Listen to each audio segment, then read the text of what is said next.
In the winter of 1944, 10-year-old Lena was taken from her home in Eastern Europe.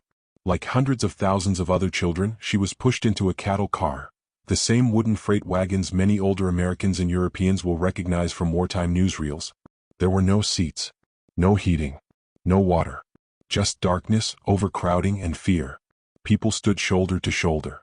Children cried quietly, holding on to parents. Some passengers never survived the journey. After days on the rails, the doors slid open. Men with barking dogs stood outside. Rows of barbed wire stretched across the horizon. Above the main gate hung the now historic phrase, Arbeit macht frei. Work sets you free. Lena had arrived at Auschwitz-Birkenau.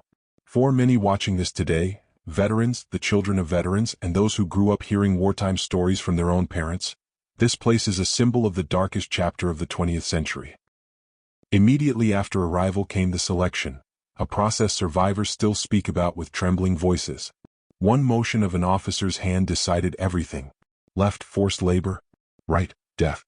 Young children were usually sent to the right. They were considered unfit for work.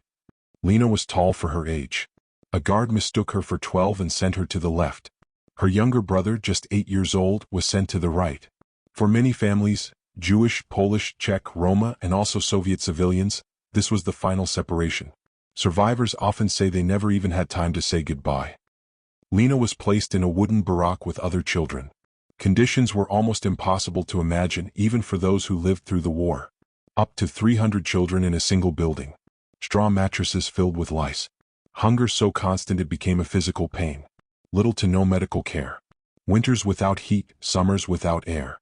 Children were from all over Europe. Hungary, France, the Netherlands, Greece, Germany, the Soviet Union. Some had lost their parents.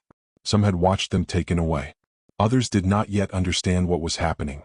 Many older viewers today may remember hearing these stories from neighbors, relatives, or community members who arrived in America or Western Europe after the war. These voices shaped the post-war world. Among the children, there was a special kind of terror linked to one man, Dr. Joseph Mengele. He searched for twins. He measured them, photographed them, injected them with unknown substances. Real twins who suffered through this included Eva and Miriam Moses, Jonah and Mira. Dozens of Hungarian, Polish, and Dutch siblings.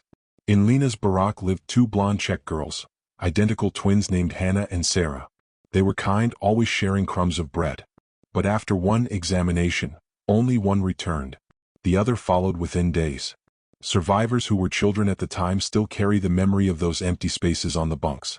Children who appeared strong enough were forced to work, carrying heavy stones, sorting the clothing of murdered prisoners, cleaning filthy latrines, dragging carts loaded with bodies.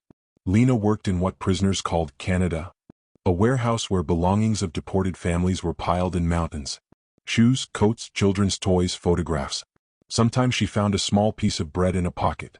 She ate it quickly. That bit of food might keep her alive. For many elderly viewers, these details echo what survivors repeated during post-war testimonies, how children clung to life with unimaginable strength. Even in such a place, the spirit of childhood flickered.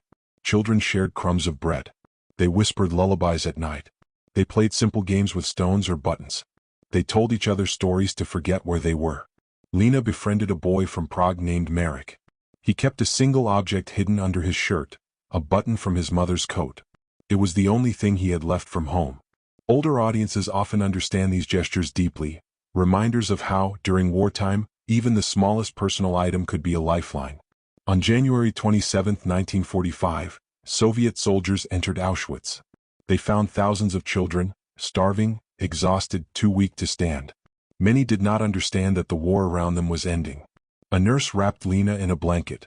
Marek cried when he tasted warm soup. He had forgotten what real food tasted like. For the first time in years, there was silence instead of barking dogs. For many liberated children, survival was only the beginning of a long journey. Some were reunited with distant relatives. Others were adopted by families in the US, the UK, France, and other countries. Many spent years in orphanages or displaced persons camps. A great number never learned what happened to their parents. When these children grew up, some became teachers, doctors, engineers, soldiers, or artists. Some shared their stories late in life. Others remained silent for decades. Elderly American and European audiences may remember meeting such survivors at synagogues, churches, veterans events, or community gatherings. Many built new lives in America, Britain, Canada, Israel, and across Europe. Their stories shaped our shared memory of the war. Closing reflection. This is not simply a story about suffering. It is a story about endurance, resilience, and the strength of children who faced the darkest part of modern history. Those who were once children in the camps are now in their 80s and 90s. Each year there are fewer voices left to speak. But their stories like Lena's, Marek's, Hannah's, and Sarah's, continue to live, reminding us how fragile peace is and how deeply important memory is for the generations who inherited the world they helped rebuild.